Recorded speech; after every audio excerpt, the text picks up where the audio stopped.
Ayan guys.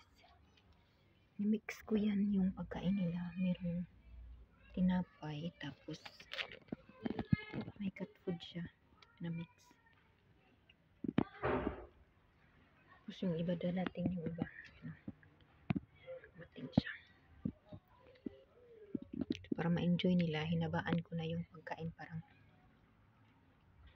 ano ba, mukbang.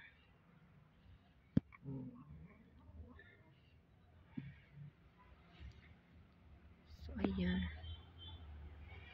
Yan yung yung pagkain nila, isda na sinugba. Yan. Isda na sinugba. Tapos may tinapay, spaghetti, tapos merong karne, merong cat food na nimix ko. So, yung isa parating pagmayat siya.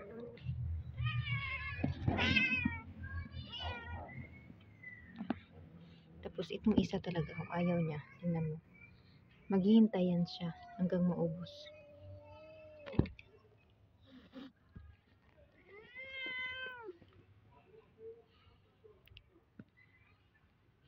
Kasi pag musaw ni siya, magmurog ba ng isa?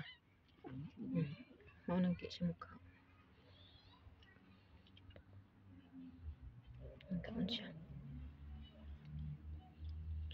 So, yan yung routine natin. Magpapakain sa kanila. Kahit hindi natin pusa yung iba. Hindi mo naman mapigilan kasi ano nila marinig yata at magpanimahuan ba. Kung maglawag ka sa mga iring.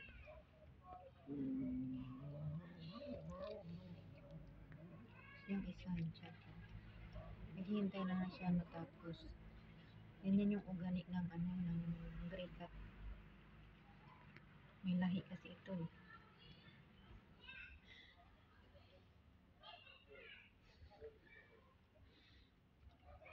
Itong tatlo, local lang to sila yan. Ito parang may lahi ito kay balbon man siya.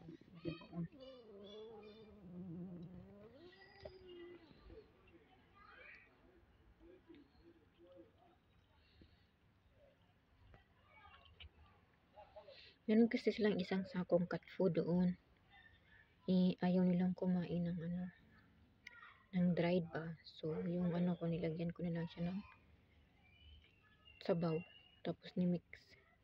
So, tingnan natin kung kakain sila.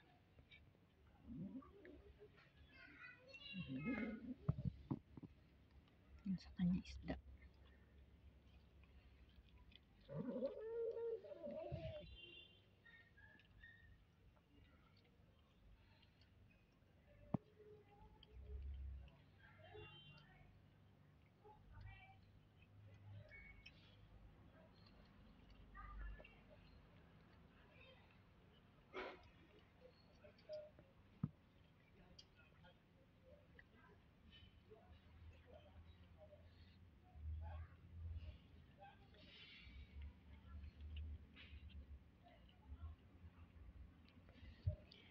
Nandito tiglamig na.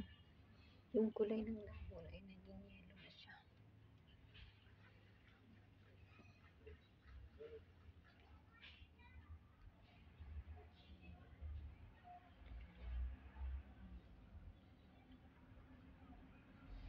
Ayaw mong kumain? Ha?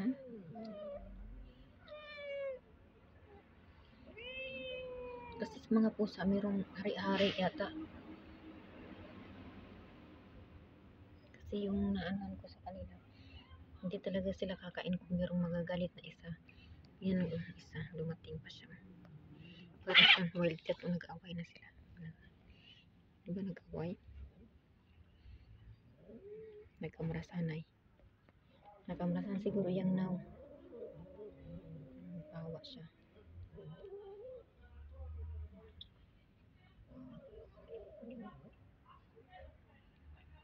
So, ito yung apat na pusa ito.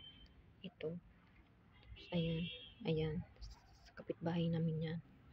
So, ito yung dalawa yung sa amin. Tingnan. Hindi na sila kumain. Whitey. tumakbo siya kay kamras yang now.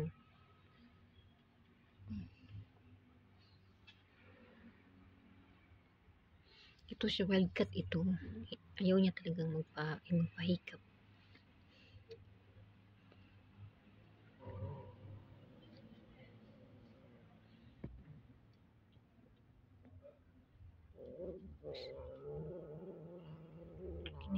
Kini siya nguruban ni siya kayo.